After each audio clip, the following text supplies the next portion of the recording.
We're live. Live. All right. All right. Oh, that's the wrong one. We need to go back to this one. Okay. So, abandoning all hope. Right? Right? Sexy, sexy. Sexy, sexy, abandoning all hope. Take that hope and abandon it. We're abandoning all our hope. So, if you're watching this video, it's entitled Abandon All Hope. What does that even mean? What are we even talking about? Why would I want to abandon all my hope? Well, we're going to get into that, folks. We're going to get into that. So, there's a book that I'm going to read from entitled When Things Fall Apart by Pema Chodron. Pema Chodron was a student of Chogyam Trungpa, who, if you've known me for more than a week, I'm sure you have heard me mention Chogyam Trungpa. Anyways, I've been reading through this book, and this chapter, Hopelessness and Death, woo, child, it really went home, really got in there. So I'm gonna read from it. We're gonna talk about it because as much as smiling at fear, which is the other side of the coin, hope is one side, folks. Fear is the other side. Same coin, yin and yang. You gotta stay in the middle, okay? You gotta stay in the fucking middle.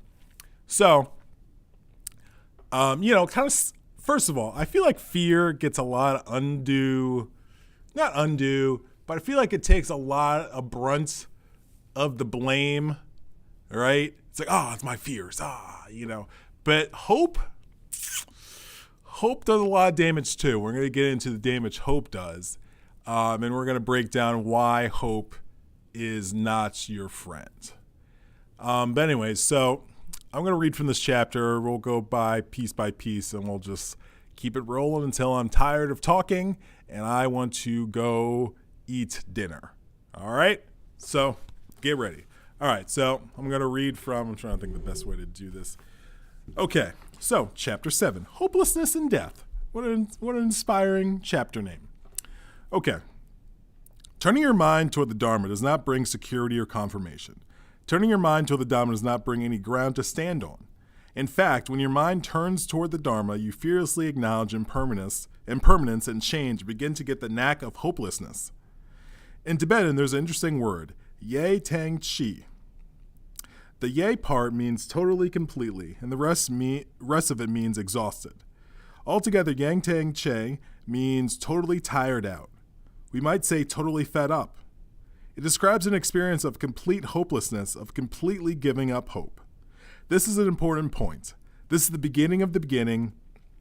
Without giving up hope that there's somewhere better to be, that there's someone better to be, we will never relax with where we are or who we are. We could say that the word mindfulness is pointing to being one with our experience, not disassociating, being right there when our hand touches the doorknob or the telephone rings or feelings of all kinds arise. The word mindfulness describes being right where we are. Yang Tang Che, however, is not easily digested.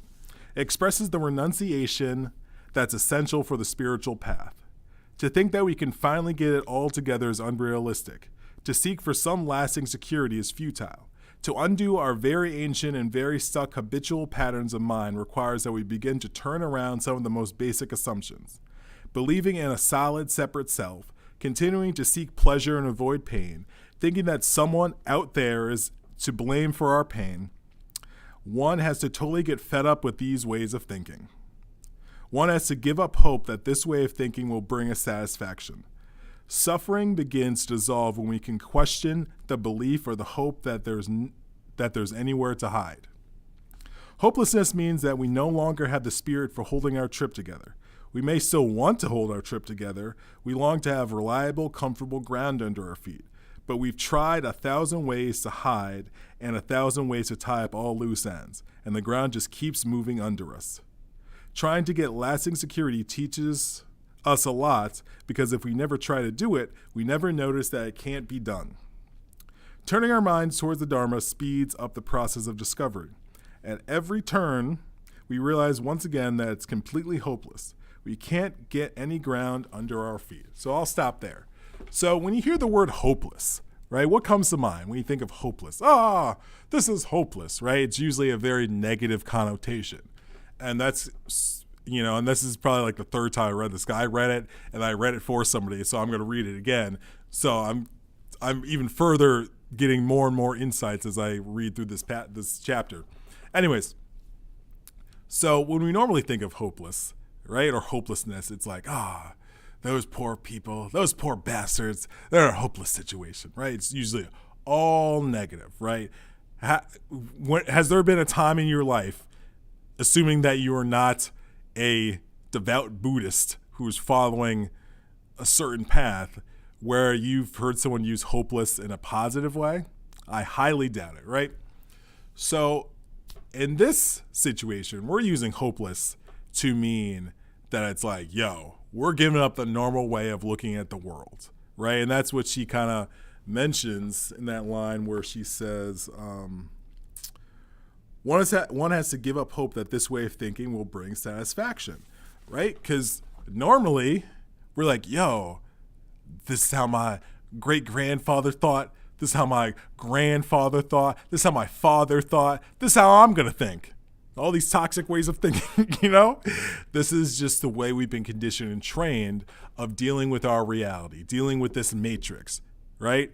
But in many traditions, Buddhism being one of them, you got to just back the fuck up and look at the most basic thing, and most likely that most basic thing you have to look at, if not completely reversed, you have to look at it from a different perception, a different perspective, because the perspective that's out there in the mainstream culture of, this happens, this is how you want to do it. When this situation happens, this is what you want to think about. You want to do this, you want to do that, right? That shit's so backwards. Lots of times, most of the time, right? It's like that Samuel Clemens, aka Mark Twain quote, where one of my favorite quotes, where he says, if you find yourself on the side of the majority, it's a good time to sit down and reflect, right? Meaning if you're going with the trends, it's like, who are you? What are you doing? What are you doing with your life? Going with trends? Ugh. So the hopelessness we're referring to is the reversal of normally how we interact with the world, how we think about the world, how we emote connected to our world, how we psychologically process the world, right? Because it's a lot on fear, run away from fear. But hope. Balloon. Think of fear. Here's something I thought of recently. Think of fear as a shackle, but hope as a balloon. But you don't want to be shackled and you don't want to be floating in the air. You don't want to be walking around, free to do whatever the fuck you want. Because if you're floating in the air connected to a balloon, what control do you have? You don't have any control. You're at the mercy of that balloon. If that balloon wants to pop, and it will, in permanence, what are you going to fall to the ground? You don't have wings, remember? So, you want to be unchained by the fear, but also you don't want to be buoyed yourself up with the hope. And I feel like, going back to what I was saying in the beginning, I feel like fear gets more of the criticism than hope does. Hope is like, hope. I hope you have a good day. I don't even say that shit anymore to people. Because now I just say, how are you? I hope you're having a good day. What the fuck does that mean? Okay. If they're not having a great day, then it's like, because I've thought about it like this. If someone's not having a great day, you say, I hope you're having a good day. It's like, I'm a piece of shit. I'm not having a good day. Or whatever. But I just feel it's such a dumb thing to say. I hope you're having a good day. I hope you're doing well. I mean, I get it. I get why we say it. And someone sent an email to me earlier today. It's nothing against that person, right? But I'm just going after the mindset of, what does that even mean? I hope you're doing well. Okay. I mean, someone's like I say, I hope you're doing shitty. Right? But isn't that implied? Unless someone hates you, for whatever reason, I would assume that they would want the best for you, you know? So it just, I don't know, it's a whole weird thing with hope. So anyways, to get back on course.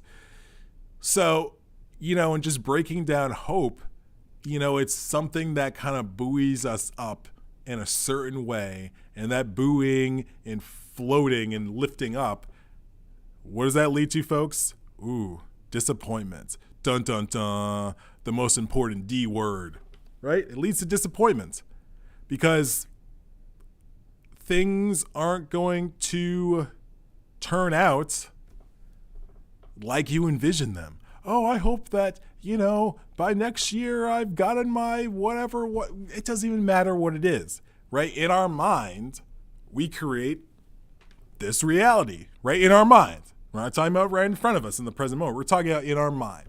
We create this reality of this is what I want, this is what I want to do, this is what I'm hoping for, this is what I hope happens, right? We create all these things. We do it all day long. Oh, look at that guy. I wish he was my husband. Oh, man, I hope I could find a wonderful man or a woman. Or, you know, we can go down the line, right? We can go down the line and talk about the things we hope for in a day, in a week, in a month, in a year, you know, over 10 years, et cetera, et cetera. But the problem is, it's disconnected from reality, right? Now, if that same person, right, I ran into a lovely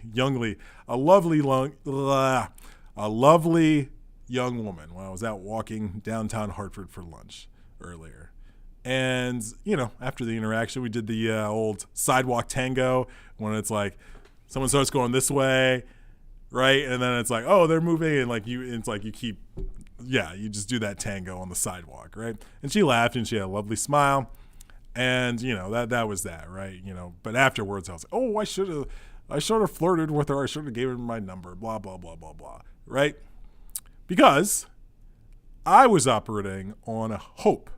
I hope that she's single, that she's interested in me, that, oh, she likes my smile too. Oh, she wants to go on a date, right? These were all hopes. And not that I necessarily articulate these hopes in this, you know, probably 20 seconds after this interaction that I had, but they were the underlying layers of what I was thinking about. Hold on, folks. I got to do something. Is that... It's saying my encoding is overloading. Let's hold on. I gotta check things out because I don't want poor encoding on my videos. That's not what I want. Okay, here's what we're gonna do, folks. T for timeout for 2 seconds while I can I don't think it's the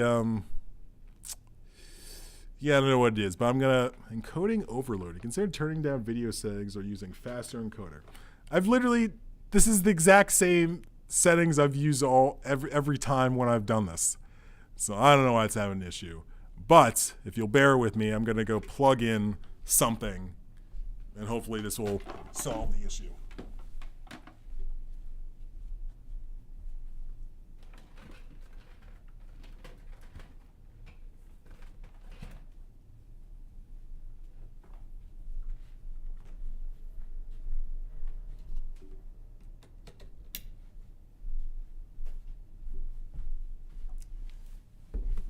All right. Back to abandoning all your hopes, folks. I don't know why that encoding is overloading. Get it together, encoder. I pay you good money to not be overloaded. Anyways, aka Cloudette, they couldn't hang. Aka Cloudette, you came at the wrong time. I was plugging things in. So, you know, there's that. Anyways, back to abandoning all your hope. So we have all these hopes that are always floating around in addition to our fears, right? But I feel like, at least for me, it's a little bit easier to deal with the hopes or deal with the fears, right? And smiling at the fears and also, you know, kind of recognizing your fears and how they hold you back. See, because it's like hope doesn't necessarily hold you back. It does in a certain sense, but it doesn't necessarily hold you back from doing things. But on the way to doing things, it just creates, or it sets up the stage for disappointment, right? Because disappointment is based on your expectations. Your expectations are like, oh, well, I want to get an A on my calculus midterm, right? That's the expectation, right? Whether it's something you've literally said out loud or just something, more vague, right? So if you get a B minus, still a passing grade, but you had an expectation, and then you're disappointed because you didn't meet that expectation. And that was all set up by your wonderful friend Hope. And this is the issue. This is why we need to abandon our hopes. So as we process our hopes, we need to understand, well, wait a minute. What is this hope doing for me? What is this hope even doing for me? How does me having this hope that this happened or that this other thing happens even benefit my life? And it's interesting because the more I've thought about this over the past few days, the more I've realized that the space that one wants to be in is where you are unchained from the fear, but also you're not holding onto the hope balloon. You're just walking about. You're just walking around. I'm really confused about these things, these encoding issues, and I don't know how to do it while this is very strange. I don't know why it's having an issue, folks, but I'll just keep going, and if it freezes for a moment, then it is what it is. Anyways, so understanding how these hopes manifest in our life, right? The fears, I feel like fears are a little bit easier to track down, right? They're a little bit easier to track down, our fears, and kind of how they show up and kind of how they can chain us from going in a certain direction or keep us kind of not moving in a certain direction. But the hopes, since hopes are given more of a pass, it's a little bit more difficult to root those out, because hope is fear negative, hope positive. Right? But it doesn't work like that, folks. It doesn't work like that. Because think about it like this. When was the time you were most disappointed in your life? Okay. You got that. Now, I would wager that was not connected to a fear. That was connected to a hope. Right? Use this example. Get married. Right? Oh, he's this great guy. I was reading this article where people shared just the moment you knew your marriage dissolved or your marriage was that was it, right? So it was very insightful just hearing people's kind of explanation, kind of what kind of sparked their awareness to realize yeah, this ain't it. I need to leave this arrangement immediately, right? And so it was just very interesting to hear what people were saying, especially the ones who would talk about, oh yeah, before we got married, they were like this, shit was cool, right? Then it's after we got married, he started doing this or he didn't do that, and he was a completely different person. So I think often in relationships, people stay. I mean, I think it's both. It could be fear and the hope, where the fear of, I'm not going to find a partner again. I can't deal with the breakup. There's so many fears related to leaving a relationship, right? So we need to get into all that, right? We can figure that out. But then the hope is well, maybe they'll get better. Maybe they'll stop yelling at me at dinner. Maybe they'll stop cheating on me. Maybe these are all hopes. Maybe they'll, stop using my, this is a real thing a woman wrote. Stop using my corporate expense card to pay for cam girl shows while they had left it at home while they were at work. I was like, Jesus, that nigga did not give. He gave negative fucks. Was he trying to leave and that was his okay, I know she'll leave me if I do this, because goddamn, I don't even know how to wrap my head around that one. But But yeah, we build up all these hopes about relationships, about ourselves. Ooh, I hope to be, I want to be a wonderful actress by the age of 25. I want to be the best coffee maker in the St. Louis area by the time I am 22, right? And no one's saying don't have goals, people. No one's saying, this is a nihilistic sort of speech about like, oh, well, all this shit's fucked. What are you having hopes for? What's wrong with you people having hopes? Like, this shit's fucked. Like, just go sit in the corner, right? This is not that speech. This speech is recognizing the damage having hope has on our psyche, on our emotions, on our experience, because it does do damage. And we need to be honest about this. We need to be honest about the disappointments that have come from hope, right? We need to be very honest about that. This isn't just me saying this. Think about your own life. Think about all the hopes you've had and all those balloons that burst and how you felt after those balloon bursts. Yeah, sure. I'm sure, a broken clock is right 2 times a day, right? There's plenty of hopes that like, oh, I hope I win this scratch off. And then you won the scratch off for $25. Oh, great. Oh, hope wins, There's, we have so many hopes all the time because, again, we're like sort of trained to have hopes, especially in this malkuth-matrix-society, right? And we'll get into that in a little bit about how the hope machine kind of keeps us buying in, keeps us coming back for more. Even if we know and we presented evidence that like, oh, all this shit is bullshit, hope keeps us coming back. Hope keeps us coming back for more. Even if like the meal we're being served is shit, not even like it's not a good meal, it's like literally actual shit. And the previous meal was shit, and the meal before that was shit. But you know what keeps us coming back, folks? Hope. Because it's not the fear. The fear doesn't keep us coming back. What keeps us coming back? The hope. The hope that things are going to get better. Hope that things are going to change. Hope, right? I have this moment now where it's like when I'm thinking about things where I kind of get below the layer and I'm like, oh yeah, that was a lot of hopes there. That was a lot of hopes I was just stirring up. I was stirring up my conscience like, yeah, like when I do this video, like, if like, I get like 10 likes, that'd be cool, right? And I don't necessarily think like that, especially with videos about any sort of wisdom or knowledge. Like I give 0 fucks how many people see it because it's more about the information than, I'm not necessarily trying to build a fucking occult science brands. I don't care about viewers for that. So I'm just getting the information out there. I find this information very insightful, very powerful, very profound. Let me share it with the world, right? But even further, I'm like, no, I don't. Like at the very least, it's like I want to just talk about abandoning hope because I think it's a very fun topic, So just, man, hope is like, it's like a sexy person, a sexy man or a woman who is like, ooh, hey, is that Hope? Oh yeah. Oh, Hope's got a new outfit, right? But deep down, they're a serial killer. That's what hope is.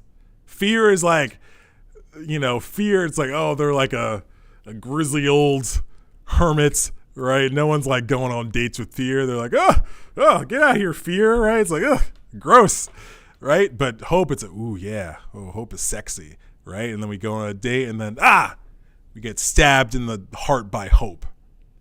And it seems dramatic. Tell me I'm wrong. Tell me you haven't been disappointed over and over again in your life by hope, right? Not even by hope, because that would be an out. That would be blaming hope. By you creating the hope, you falling into the trap of the hope, you accepting the reality that hope created. Because no one said you have to believe like, oh yeah, I had these hopes. Like, oh, no one said you had to believe your hopes, your dreams. And I'm sort of laughing because this is just a funny conversation to have, right? This is just a funny topic to pontificate about because it's like abandon all hope. It seems so extreme. It just seems so extreme. But in these times, extreme is sometimes what we need, folks. We need to do things reverse. We need to do things extreme. We need to do things backwards from how typically we are told to go about dealing with our existence. And we just try it out. Abandon hope for a week. See how you feel. Because listen, not that I was like fully on the hope balloon, but it was like, you know, it was still out there. You know, I've been dealing with the smile at fear for a while, right? That concept about like, fear. Oh, let's smile at it and run right at it, right? And recognizing these fears when they come up and just getting closer to them, not moving further away, right? So I've been working with that, which that's a Chogyam Trungpa book in and of itself called Smile at Fear. So I've been working with that. But the hope part of it, I'm sure it's been brought up in other books. I'm sure I've read it other places, but didn't really give it much thought, right? Because like, we need to work on these fears. These fears are the big issue. They're holding me back, right? Which is true to the extent, right? That's why when we smile at fear, we're gonna be like, hey, what's up, fear? You know what I'm saying? Yeah, we could be friends with fear, right?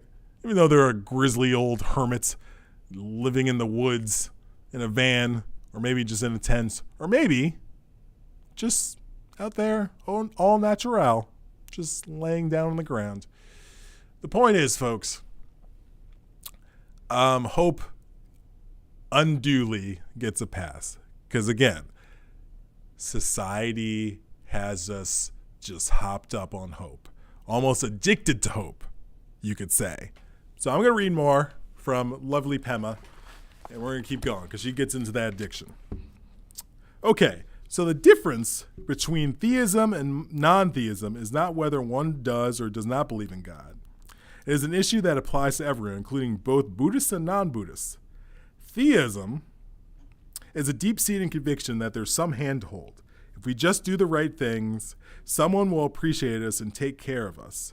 It means thinking there's always going to be a babysitter available when we need one. We're going to come back to the babysitter thing because that's a very important point. We are inclined to abdicate our responsibilities, to delegate our authority to something outside ourselves. Non-theism is relaxing with the ambiguity and uncertainty of the present moment without reaching for anything to protect ourselves. We sometimes think that dharma is something outside of ourselves, something to believe in, something to measure up to. However, dharma isn't a belief. It isn't dogma. It is total appreciation of impermanence and change. The teachings disintegrate when we try to grasp them. Excuse me. We have to experience them without hope. Many brave and compassionate people have experienced them and taught them. The message is fearless. Dharma was never meant to be a belief that we blindly follow. Dharma gives us nothing to hold on to at all. Non-theism is finally realizing that there's no babysitter that you can count on. You just get a good one and then he or she is gone. Non-theism is realizing that it's not just babysitters that come and go. The whole of life is like that. This is the truth, and the truth is inconvenient. Woo! So, babysitters. That's what hope is, everybody. It's a babysitter.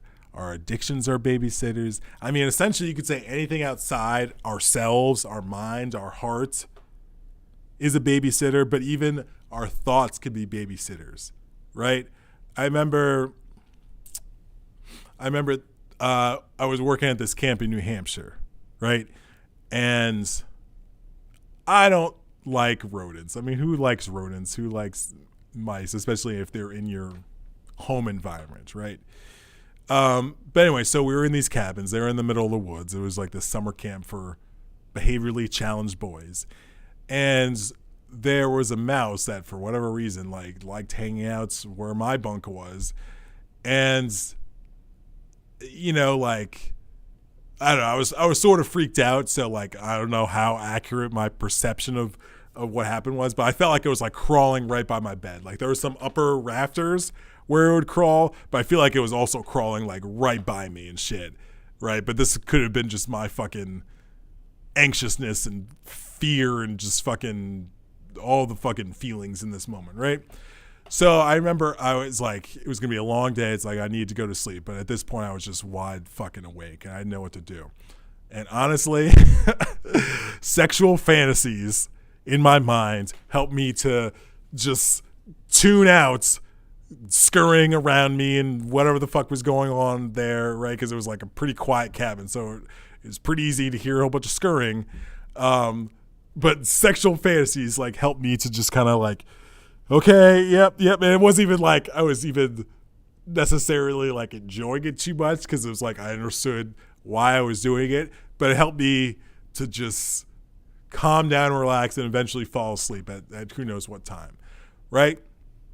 But it was a babysitter, right? It was something, because ideally, what was this mouse going to do? It wasn't even a rat. It was a mouse, right? But, these are the things we got to deal with, right? And the smile at fear thing, you know what I'm saying? I should have fucking stood up on my bed and be like, hey, what's up, mouse? Or just like, oh, hey, mouse, I was not ready to do that, clearly. But, because you could say me kind of being like, oh, man, no, this is happening. That made it worse. That made it worse in my perception and my reality the more I was pushing it away, And not to say it would have been easier if I had been like, oh, this mouse scurrying around. Let me just go to sleep. But it would help, right? Because I wouldn't, it's the idea of there's a video where it's this monk and he's talking about pushing things away, right? He has this necklace and he talks about like, he pulls the necklace toward him. And he's like, when he brings something towards you, right? If it's like, ooh, yeah, I love, whatever the case may be. It's like, I love this thing, right? You want it, so you bring it towards you, right? It's like, ooh, you pull it towards you, right? But it starts here. So you set up the circumstance for it to swing back away from you. And similarly, right, if, there's this thing in front of you and you're like, oh, I don't want that. And you push it away, you create the circumstance where now it'll swing back towards you, right? And this is the problem we're onto. We're always pushing away things we don't want, and then they swing back to us. And then we're pulling things toward us that we do want, and then they swing away from us. And we're always in that push and pull, right? And you could even say that's hope and fear, right? Oh, yeah, hope. Give me that. Fear. Oh, no. Hope. Oh, yeah. Oh, fear. No. Right? We're always in that back and forth. Yin and yang, up and down, left and right. We're in just that constant cycle. And staying in the middle with the pendulum, right? Understanding that these things go in rhythm, right? They go back and forth. They go into rhythms, right? That's how a pendulum works. Understand that happens the same thing with us and the things that we choose to bring toward us, choose to push away. We're setting into motion a rhythm with them. And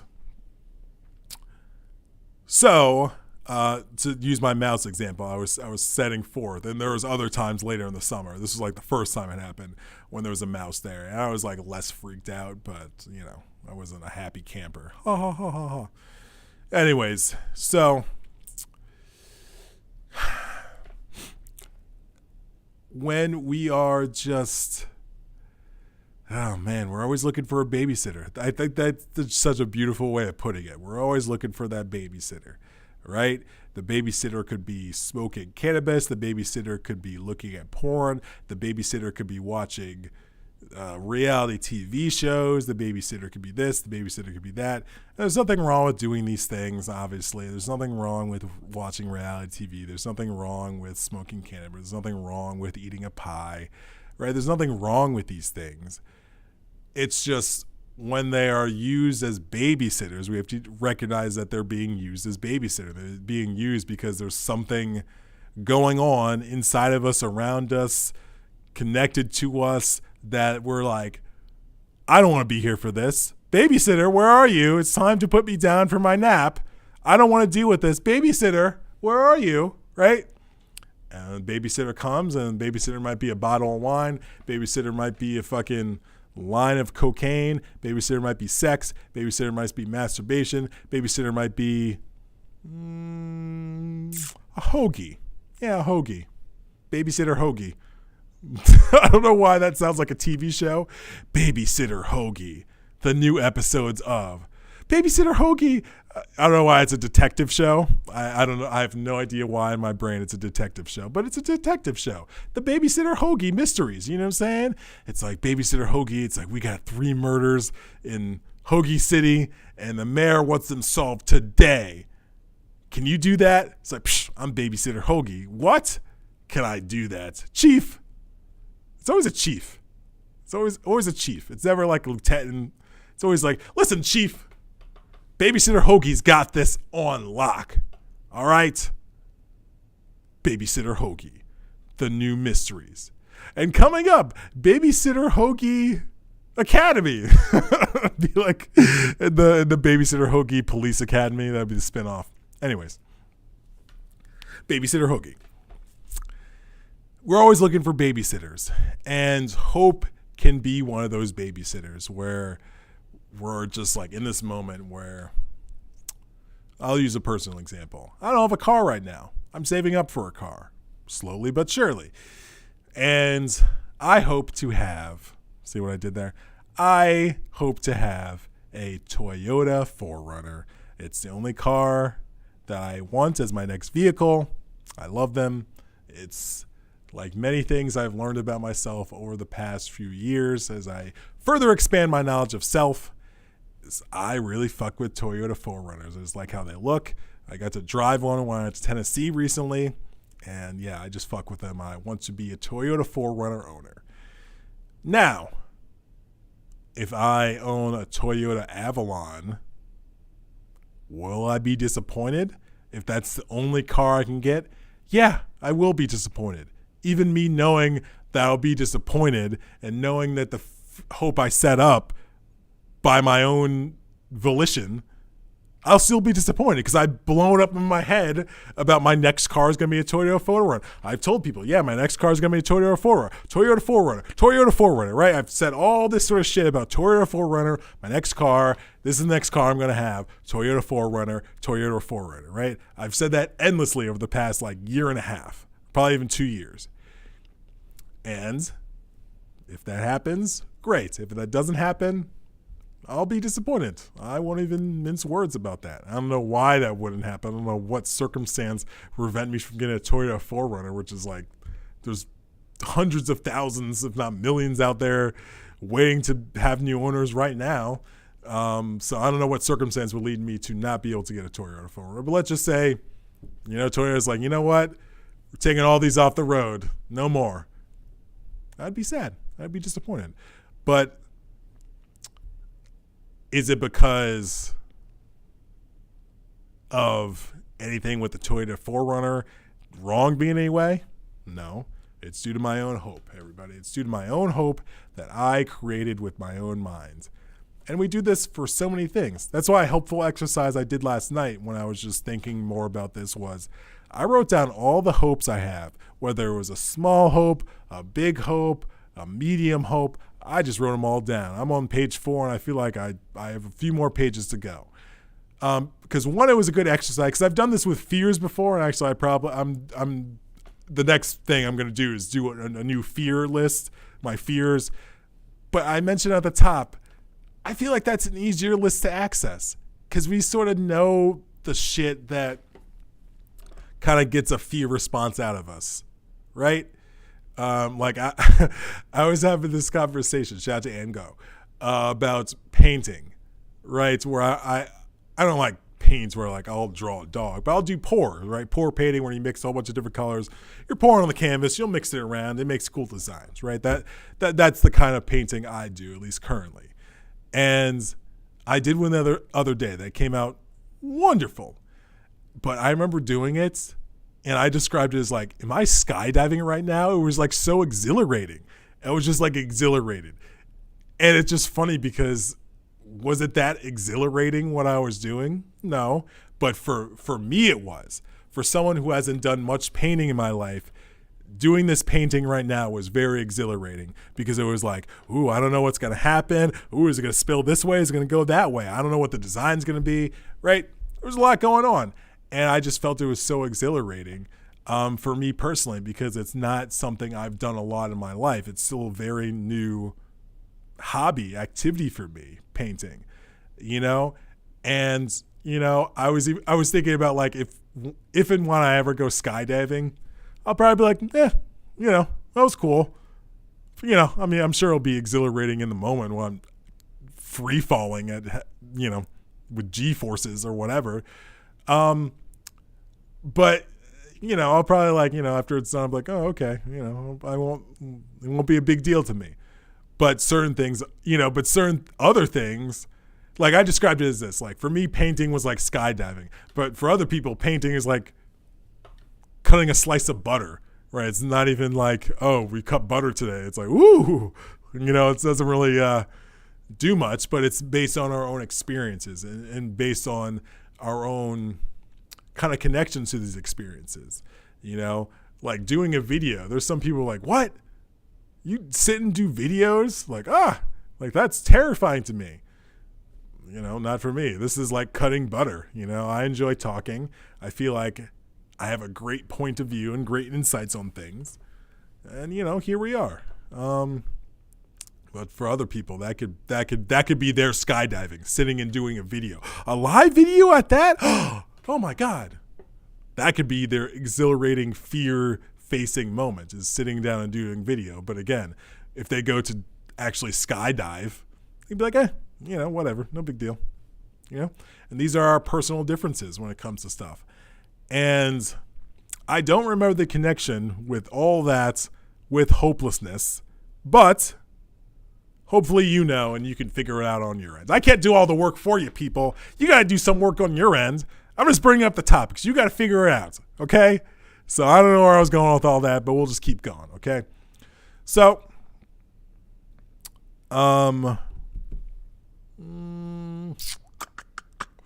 okay, I'll just keep reading. We'll regroup. I'll just do a little bit more reading. Okay. All right. For those who want something to hold on to, life is even more inconvenient. From this point of view, theism is an addiction. We're all addicted to hope. Let me read that again. We're all addicted to... What's that? What did he say? What are we addicted to? I don't know. I didn't hear him. Maybe you need to speak up. Oh, okay, I'll speak up. We're all addicted to hope. Yes, there it is. We're all addicted to hope. I'm glad you made it. Thanks for being here. Well, if you weren't here, I wouldn't know. So, we're all addicted to hope. Hope that doubt and mystery will go away. This addiction has a painful effect on society. Society based on lots of people addicted to getting ground under their feet is not a very compassionate place. Okay, so this is a perfect time to talk about groundlessness, right? And we'll get back to the addiction thing. The babysitter, when I was talking about the babysitter, right? We're always reaching for the babysitter. Ooh, babysitter, I don't want to deal with my life. Oh, come tuck me in, babysitter, right? Where the babysitter is Netflix, or the babysitter is drugs, alcohol, sex, weeds. It doesn't matter what the babysitter is. We can sit here for fucking 7 years coming up with a list of babysitters that people use. The point is, it's because the ground in this world is always shifting. It's always moving. It's always changing, right? It's like a sandy cliff on a seashore. You don't build your house on it, because then your house will end up in the ocean. And this is the impermanence of life, which frankly I'm surprised I have not said, except for when I read it in there so far. Babysitters are because we don't want to deal with the impermanence of life. We don't want to deal with the reality of what's happening. We don't want to deal with the reality in the moment. So we seek something that will help us, like, okay, this desk is here. Whew. Okay, all right, okay. Whew. We got a little bit stability. Okay, we can regroup. Whew, we got a desk, right? Or we got some ground under our feet. But realizing there's no such thing as ground. There's no such thing as stability. It's a mirage. It's an illusion. We're sold stability. We're sold ground under our feet. That's what advertising is. That's what government does. That's what corporations do. Oh, yeah. Oh, you feel like a piece of shit? Well, all you need is this new whatever. Oh, yeah. You don't have any friends? You feel like a piece of shit? Oh, well, all you need is this. Oh, yeah. You feel ugly? You feel like, no one likes you? Well, if you just get this, everything will be fine. It works on the premise that this whole thing is unstable, and that if you have our thing, if you vote for me, if you subscribe to my channel, if you buy our new lemon meringue Tootsie Pop, that it'll be all stable. I have a quote over there that I look at all the time. No calming thoughts, no stable waves. That's exactly what it sounds. There's no calming thoughts, there's no stable waves. Uh-oh, I got to plug in my computer or this thing's going to be a wrap, folks. So hold on, let me go get my plug. I don't need to narrate these things, but I am.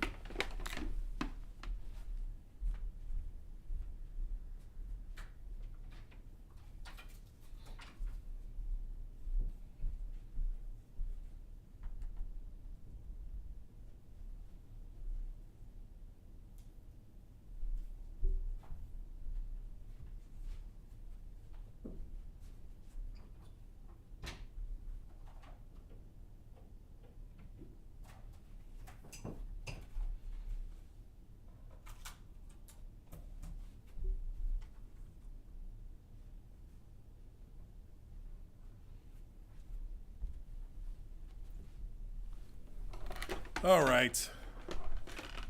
You know, Instagram, I got to say, you're slacking here. You know, I don't normally do a whole triple live where I'll do Facebook and YouTube and on my phone. But I was like, you know what? These Instagram niggas need to hear this too. And y'all keep popping in and leaving. Y'all can't handle the smoke. Holding on to your hopes. That's sad. Sad. Holding on to your hopes. Get it together. I grabbed him by the hope. Yeah, I went there, folks. Yeah. Anyways, let me drink some water while we're here. So, marketing, all that sort of shit, it works on you feeling like the ground is shifting, which it is, right? The sooner you accept that fact in your life that there's no, like, oh, yeah, oh, shit's cool now. That's why, like, you gotta really, the more you can deal with just uneven floorboards, right? Quote unquote, metaphorically speaking, the more you will thrive in life. Because even if it doesn't look like the floorboards are moving, they're actually moving. And if you just are always under the kind of guiding principle that shit is shifting even when it's not shifting, then when it does finally manifest and the shift is like complete or at a phase where you're like, oh shit, this shit has shifted, you won't be so caught off guard. You won't be so like, oh my God, Susie left. Oh my goodness, what are we going to do about the Johnson account? Like, she was the lead one. But it's like, you know, Susie could leave any day, any moment. You have to be ready for it. You have to be ready when it happens. And don't think Susie's going to be there forever. Don't think you're going to be there forever. Things change. Things shift. And so, again, bringing it back around to hope, the hope is going to be used to kind of like, again, kind of like, oh, you want some ground? Oh, hey, here's some hope. You know what I'm saying? Like, oh. But that's just, you know, to go back to my analogy with the shackle and the balloon, the shackle keeps you grounded in fear, but the balloon keeps you floating away in hope. Neither's better, neither's worse, but you just want to be walking shackle-free, balloon-free, walking about, living in the space between hope and fear. And dealing with your babysitters. Stop calling your babysitters, okay? Right, geez, they babysitted you once in 2003, and now you're like, hitting them up in 2022. You're goddamn near 40 years old. You still need a babysitter? Oh my goodness. Get it together. Get it together. You goddamn babysitter needers. But that's what it is. It's just, think about it like this. In your day, right? In just today, just look back at your day, how it started. Think about all the things you did because you wanted to get some sort of ground under your feet, right? I'll use myself as an example. It's the first thing I do when I wake up after I snooze 7 times. Meditation. And, you know, even with this, I had to work on releasing my hopes related to meditation. You know, as an occult practitioner, as an occult scientist, meditation is like, if I was planning on going to the Olympics. It's like, I need to know how to do the regular stroke. It's like, you just got to know how to swim, and meditation is swimming. Here's an interesting quote for you. The mystic swims in the waters that the schizophrenic drowns in. Very interesting quote, right? Anyways, so, waking up every morning is like, going to the pool and doing some laps. And, to further progress with my spiritual and occult path, meditation, it's like not even like, should I meditate? Should I not meditate? Like, I don't know. Maybe I don't need to meditate for improving my spirituality. No, no, that's why I say now, if you're listening to an occult teacher, spiritual teacher, and the first thing or the second thing they've said to you isn't meditation, and they don't bring up meditation, they don't tell you about meditation, they don't talk about the importance of meditation, they're a fraud, and they're probably not meditating, and I trust their insights generally. If they're an occultist, spiritual teacher type, if they're just like an engineer, like, and they have a YouTube channel about like making your own clocks, I mean, I'm sure meditating would assist in that, but I don't, I look at that differently. But an occultist, a spiritualist, oh, you got to be meditating, or you're not going to have any insights. You're not going, what the fuck is going on? You'll be more confused, right? So, so I meditate, but it's like the hope that it will help me be a better occultist. It'll help me be not necessarily become a more spiritual person because I meditate, but it'll help my spiritual faculties by meditation. And now, I would say this is true, and based on my experience over the years of meditating, but I need to deflate that balloon, right? It's like the idea of for the love of the game, which is one of my favorite ways to view just living life, right? It's like, you're not doing it for the money. You're not doing it for the fame. You're not doing it for the occult groupies. You're doing it because you just appreciate meditation and you enjoy just the practice of meditation, and just you show up because you just want to experience it. You're not doing it because it's like, oh yeah, this is how I'll be able to do this, and I hope like once I've meditated for like a few more years, then I'll be able to do this and that, right? These are all the things that they've kind of died down. Because I'm just like, just worry about sitting and meditating and setting a timer for 15 or 20 minutes. And that's all you need to focus on, and your breathing, right? Don't worry about, if I keep this up by 2025, I hope to, be able to, summon the Dark Lord, during my meditations, right? No. Just, we need to keep it simple, folks. Keep it simple. What's in front of us? Oh, meditation. What do we focus on? Meditation. What are we doing during meditation? Nothing. But yeah, just, man, we have all these hopes. So I was just getting to the point about just all the things we do in a day that is under the intention of, this is going to make me better. This is going to make me a better person. This is going to make me better at my job. This is going to make me better husband, wife, father, partner, XYZ. It doesn't really matter. But these are the intentions of why we'll do certain things, because we have a certain hope connected to them about, if I do this, then, that should lead to that. And that aligns with my hope. And I'm glad for that, So when we really break it down, we're just addicted to this hope drug, I don't think we get as too addicted to fear, because I feel like that's a hard one to just be like doing a whole bunch of lines of fear. But hope, it's like, again, fear is like some crazed, semi-crazed hermits out there in the woods. But hope is like a sexy model, but inside, they have a dark black heart, the darkest heart. And when they are done with you, you'll know it. I'm using hyperbole here, people, but again, I feel hope has really been given a pass throughout the years, throughout the centuries, and It's enough of it already. It's enough. We need to abandon the hopes and get the fuck out. Now, moving, let me keep reading. Then I'll get to my matrix-malkuth-society hope part afterwards. Okay, so the first noble truth of the Buddha is that when we feel suffering, it doesn't mean that something is wrong. What a relief! Finally, somebody told the truth. Suffering is part of life, and we don't have to feel it's happening because we personally made the wrong move. In reality, however, when we feel suffering, we think that something is wrong. Great point. As long as we're addicted to hope, we feel that we can tone our experience down or liven it up or change it somehow, and we continue to suffer a lot. And that is, man, it's like that sort of thing where it's like, yo,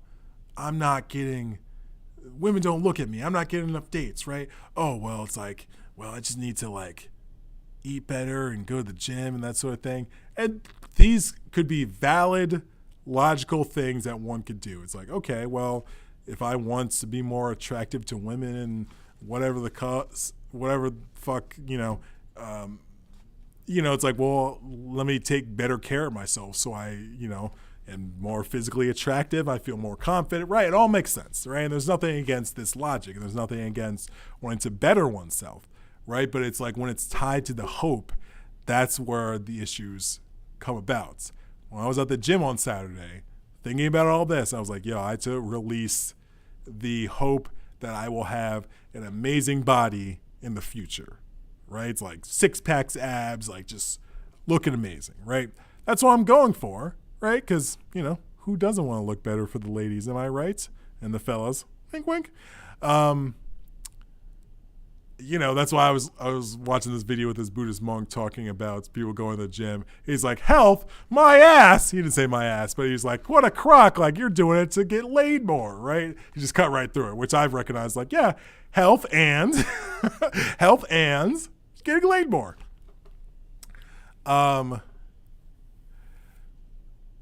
So I forgot where I was going with that. No, what was I talking about? Addicted to hope. Better ourselves. So inherently, yeah, if you're like only able to do 10 push-ups and you work at it, you do 25 push-ups in a month, that's great. That is wonderful. But just do it without the hope, right? So I was saying when I was at when I was at the gym over this weekend, I was like, I need to release my hope about like having an amazing body and all this sort of thing. And I was like, oh, okay. But it's like I'll still go to the gym. It doesn't mean like I stop going to the gym. I've abandoned it all.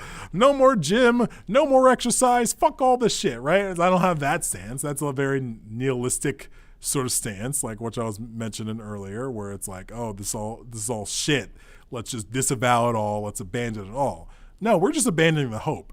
The activity can stay, right? But the hope related to the activity, the hope related to go to the gym, the hope related to me exercising is what I need to burn, bury, get rid of, make friends with, then burn, bury, and get rid of, right? But still go to the gym, still exercise, but do it from a place where it's like, for the love of the game. I enjoy exercising. I enjoy pushing my body. I enjoy working my muscles and building up a good sweat. That should be enough. But hope's got to come in there. Hope struts in there. Got some new heels or maybe some new construction boots on. And look at that outfit. Hope strolls in there like, hey, what's up, big boy? Oh, you exercising? Let's tie some hope to that exercise. Yeah. I hope you you get the point. You get the point here. But it's like just popping all those balloons, you know what I'm saying? But keeping the activities, keeping what you do, not just keeping ourselves chained to the corner. It's like, I'll never look good, right? That's like the fear reaction, but also being like, but this summer I'm going to look this way, right? Because I've done this before. And then you know what, folks? When it got to that point in the summer, I didn't look how I wanted to look. And it was, what's the word? What's our favorite word? Disappointing. That's not our favorite word, but it was disappointing, right? And,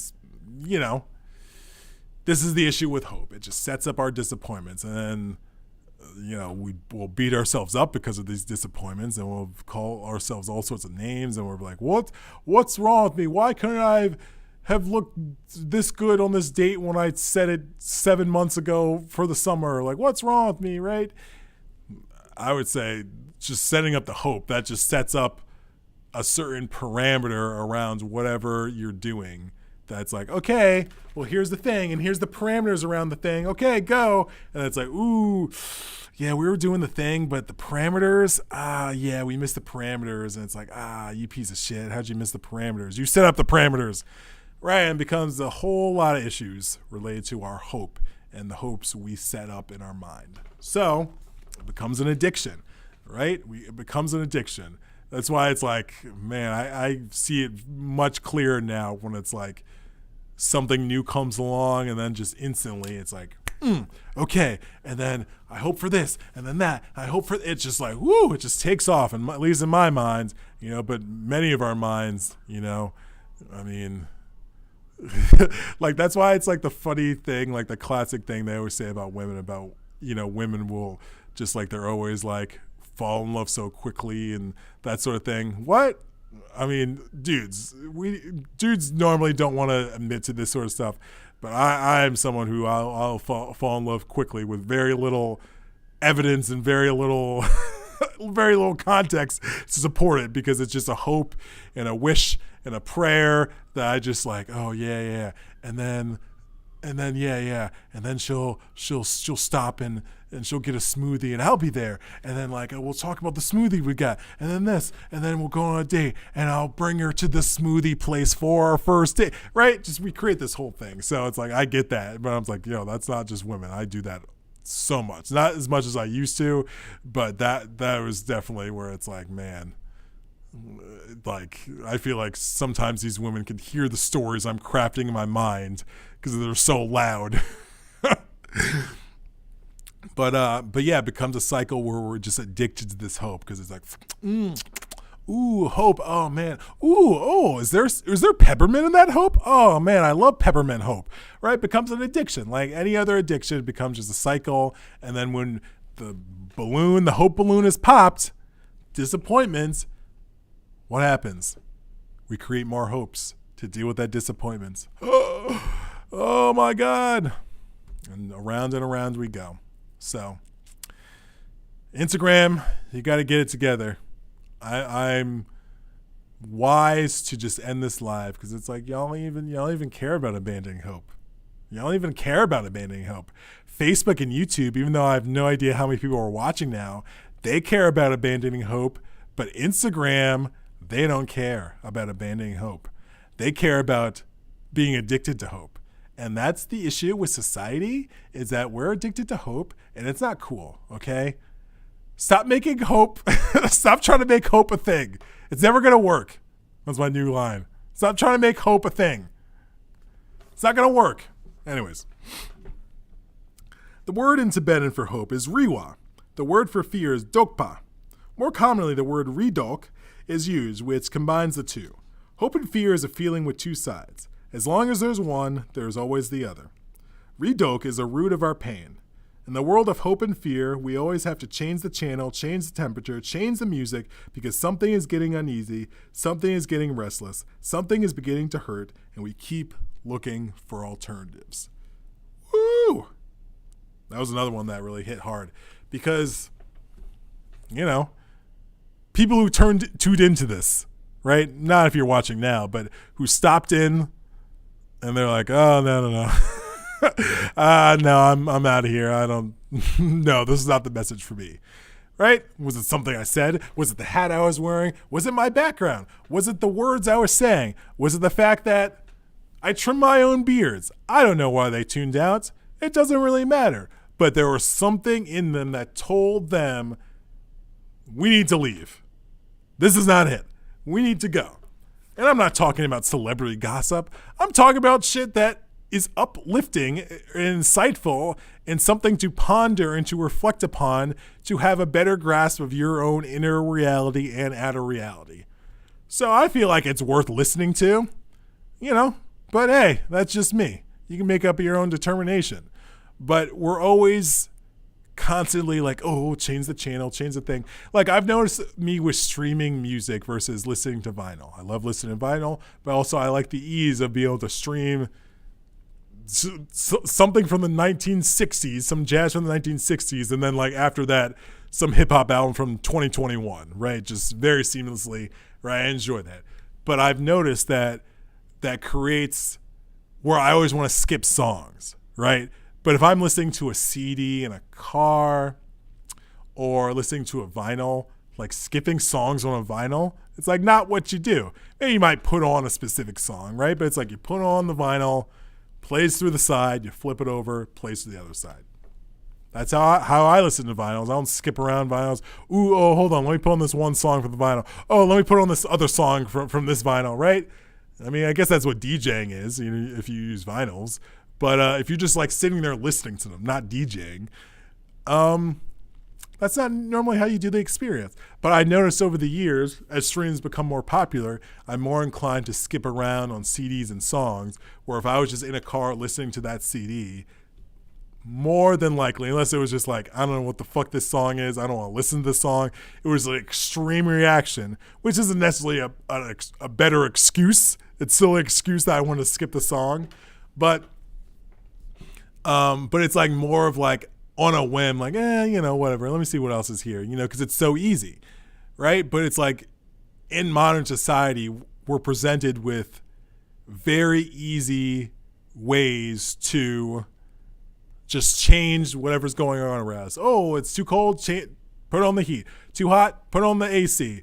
To this, do that. You know, turn off the lights, turn on the lights, close the curtains, open the curtains.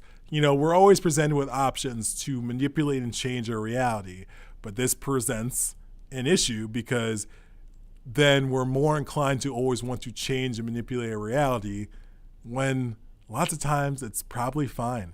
But it's just something in our mind that's like, something's wrong. It needs to change. Something's wrong in the present. Change this, change that, right? It's just something in the back of our minds that's driving that perception that this needs to be changed. You need to change the station. You need to change this. You need to change your socks. Well, if they smell, change your socks.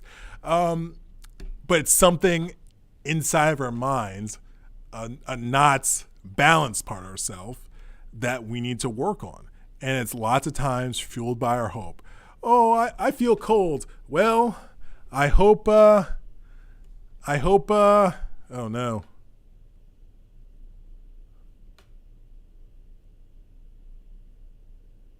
I don't even know why I came back to Instagram. I just got a message and, you know, I hit it by accident, but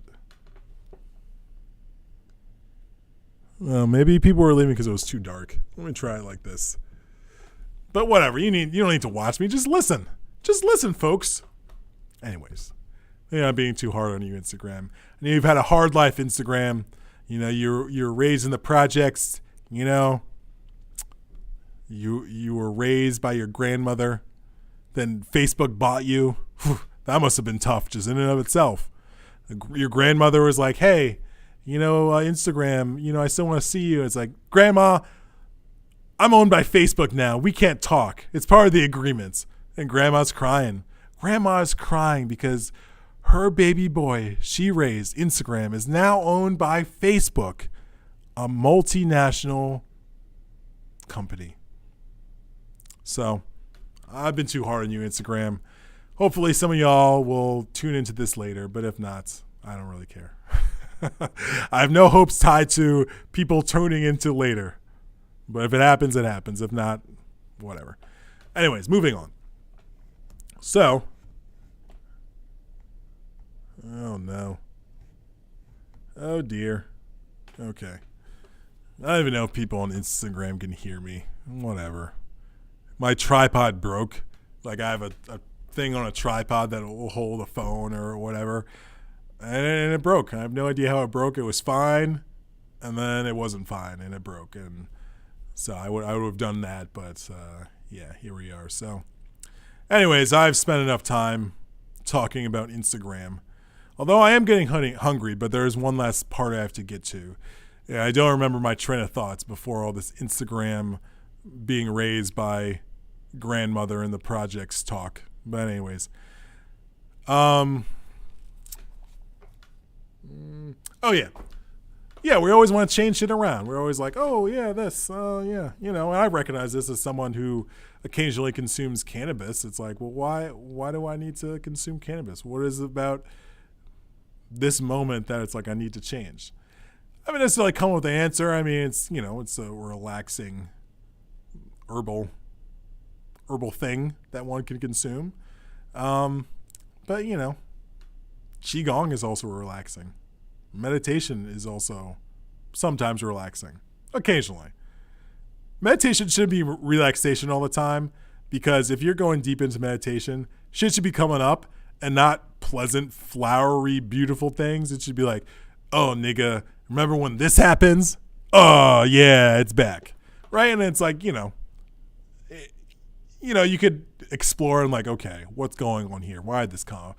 Or you could be like, we're just focusing on meditation. We're going to put that aside for right now. And it's not that you're ignoring it, but it's like you're focused on the meditation. So it's like you return to your breath, right? Even though that random thing from 33 years ago came up in your conscious during meditation, and probably for a reason, you could look at it a few ways. The mind is just like, hey, you're ignoring me. Let me bring up traumatic things, extreme things, so you can pay attention to me, which is part of it. But also, as you go deeper in your mind, there's things that are going to come up. Just like if you're dredging a lake, if you dredge up the bottom of the lake, you might find bodies. Bodies of water, folks, not actual bodies, you weirdos. No, actual bodies too. So, yeah, we always want to change things around. We're always just living in that state about like, yeah, change the channel, change this, change that. I need to change my appearance. I need to change this. I need to change my hair. I need to change my shirt. And inherently, again, there's nothing wrong with changing things. This whole experience, this whole life, this whole muckety-muck physical incarnation is all about impermanence. It's all about change. It's just what hope do you have tied to that change? What hope do you have tied to that impermanence? It's up to you to determine that, folks. It's up to you to figure that out. But if you want to recapture reality and rebalance yourself, behooves you to look into these things, to look into your hopes and disavow any hopes, and just do it because you do it. Don't learn piano because you want to be an amazing musician. Learn piano because you want to learn piano. And you have no hopes on what will come from your developing your piano skills. I'm sure something will come from it, like I'm sure if you keep developing your skills and you keep putting yourself out there in terms of your pianist abilities, something will come from it, but you don't have any hope tied to what will come from it. And you don't necessarily need to nail it down and be so specific about like, yeah, I hope that, Atlantic Records, after I finish that conservatory internship, that's not it. I don't know, where people who play piano, I don't know, where they train.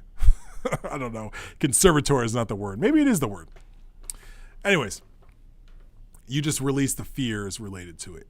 And I know I sound like a broken record, but this is such an important kind of topic to unpack that, I don't know, could I unpack this in 5 minutes? Maybe. But there's a lot of moving parts to when you say abandon all hope. That's like, what? Huh?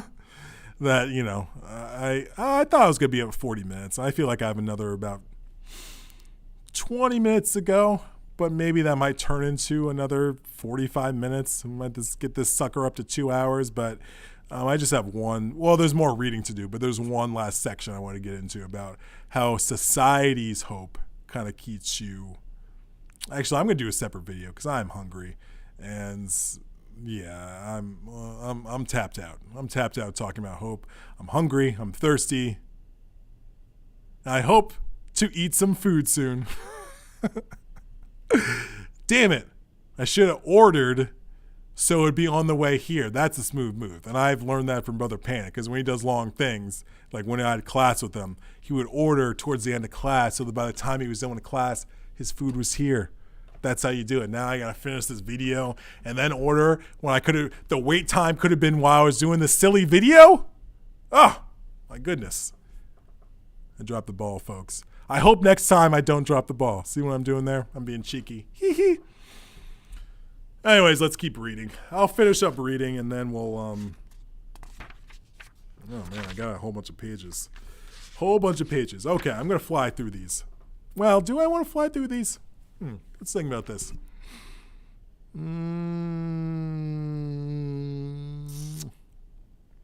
Do I want to fly through these? No. I'm just going to do another video on Thursday to continue on. Because frankly, I'm surprised this video was an hour and 15 minutes. I did not see that coming. I thought I could get through this in 40 minutes, but apparently that's not the case. So I'm going to do another video on Thursday, a part 2 on this, and I'll keep reading from this book. Again, When Things Fall Apart, Pema Chodron. Great book, highly recommended. A lot of nuggets, a lot of interesting insights. It's well worth the probably $5 it is online used. So that's it. Abandon all hopes. I'll be back on Thursdays. Back on Thursdays. So abandon all your hopes and pop all those balloons, people. Abandon all the hopes, but keep doing what you want to do, but just abandon the hopes around them. So, all right. Peace out.